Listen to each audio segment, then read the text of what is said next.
Welcome back to my channel. I'm Brooklyn. I'm with Block Party Quilt Co. Today we're talking again about our Christmas Gnomes table runner. So this has been really fun and popular. We love it. And I posted a video with a full tutorial of how to do it from start to finish. But since we posted, we've had a couple of questions about sewing some of these elements together. So I wanted to show a little bit more in depth on how to do this step. One of the problems that people are having is that the triangle row turns out to be a lot longer than the beard row, which this is the triangle row, this is the beard row. It has the tree trunks too, but we'll call it the beard row.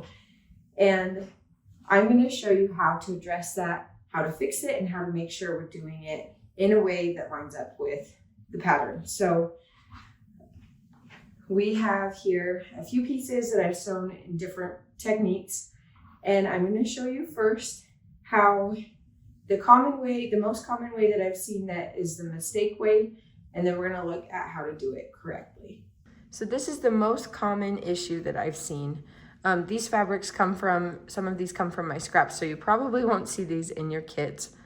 The first thing is that people want to line up these points exactly, so the end and the end point are at the same spot. If you do that, this is how your row is going to look. Your bottom seam and your top seam are going to be really wide, and we need these to be at a 1/4 inch away from the edges. This is closer to a 1/2 inch. And if you have it lined up that way, your triangle row may be up to like 4 inches longer than the beard row. So we want to avoid doing that.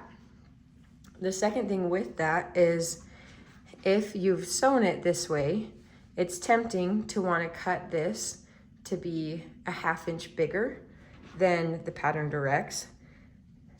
That is, while it may fit over the full length of the table runner, you are going to have a really hard time lining up your points, because even though this base piece is the same size now as this base piece, we forget that this seam creeps up and in. When you flip it over and sew it, let's just say that that's a 1/4 inch. Look how much bigger your beard is than the bottom of your hat. When you extend that across your whole table runner, it's gonna have a hard time playing well together. So to do this correctly, we're gonna take our triangles and we're gonna offset about a 1/4 inch. And when you offset, the best way to do it is to actually measure that you have it at a 1/4 inch. So my default is, when I line this up, I've been quilting for a long time, I think, okay, that's close to a 1/4 inch, we'll pin it and sew it. But in reality, if we take this and measure that, it helps to measure from the right side, that is closer to 3/8 of an inch. And that's gonna make my gap at the top and bottom too big.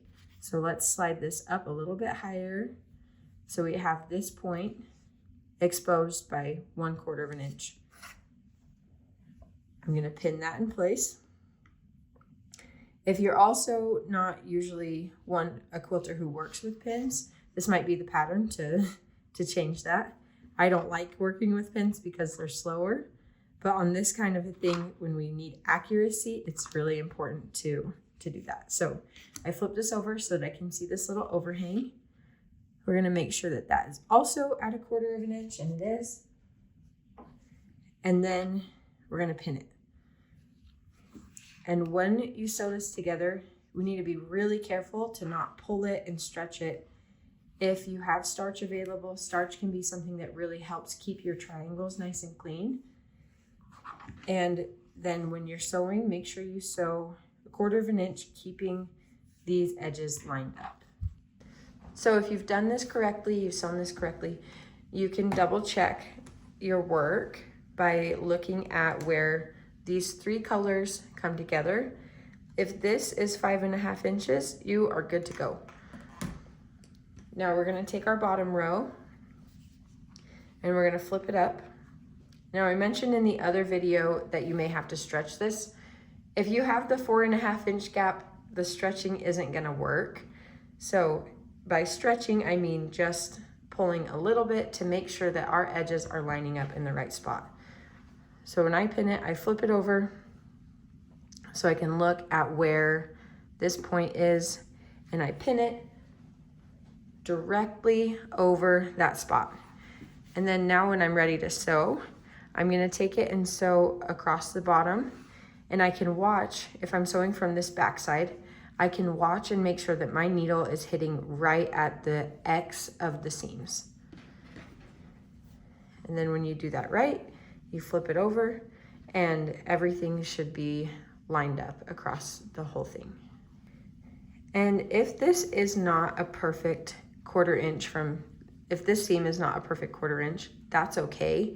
Sometimes it might go towards a 3/8 inch, a generous 1/4 inch seam. That's all right. In the other video, I show how to compensate and adjust for that as you're sewing. So I wanted to record and post this video just to fill in on some of the questions that we had on the triangles. If you would like to see piecing the whole thing, make sure to watch our full tutorial on this pattern.